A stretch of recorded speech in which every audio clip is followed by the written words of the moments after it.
Китайцы отказались покупать АвтоВАЗ по ряду причин. Совсем недавно появилась новая информация о перспективах дальнейшего развития АвтоВАЗа. Среди наиболее вероятных сценариев была продажа китайцам, но они отказались в очередной раз. В любом случае, детали переговоров обнародуют вряд ли. По некоторой информации, нынешний глава АвтоВАЗа Максим Соколов хочет покинуть Россию, а на предприятии ищут нового гендира. Есть информация, что переговоры с китайцами затянулись, потому что один очень высокопоставленный участник этих переговоров пытается выторговать приемлемые условия продажи своих активов. Вот что я скажу. Завод изначально строился так, чтобы сам себя обслуживать комплектующими. Не надо было пускать иностранцев на завод. Надо было правительству навести порядок на нем. И сейчас еще не поздно, а самое время брать все в свои руки, а не отдавать китайцам.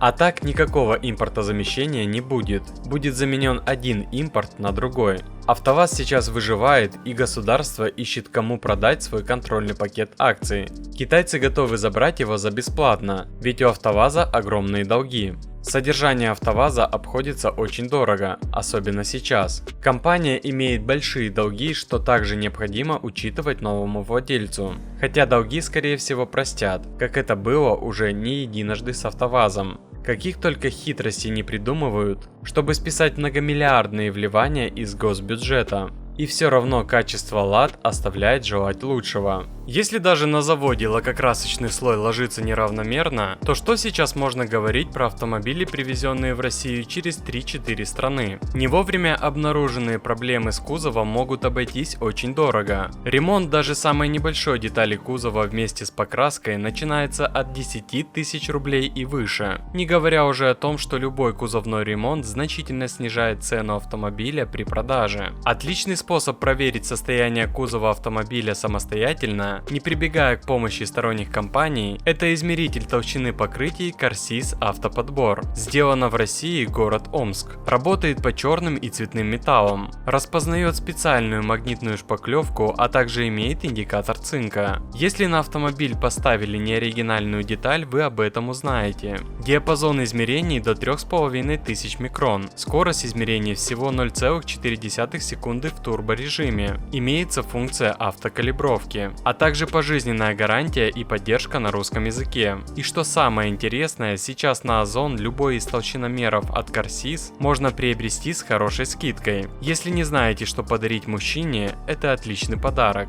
АвтоВАЗ – это город в городе, смерть которого убьет все усилия государства в автомобилестроении, не говоря уже о самом существовании города Тольятти. Власти будут вливать деньги, содержать, поднимать с колен, передавать его китайцам. Все ради сохранения рабочих мест. И где же инженеры и самое передовое образование, о котором нам все время говорили? Где дизайнеры с неограниченными фантазиями? Очень жаль, что нет свободы и все забюрократизировано. А наш народ смог бы. Светлых голов много, но им не дают развиваться, скажете вы. А я отвечу, согласен, но чтобы собрать автомобиль, необходимо немало комплектующих. Коробка переключения передач, двигатель и прочее. Электронику Россия не производит. Наши все просрали и везли из-за бугра. А теперь из-за бугра тяжело везти, а наших заводов нет. И с китайцами будет то же самое. Проблема не в инженерах и дизайнерах, проблема гораздо серьезнее.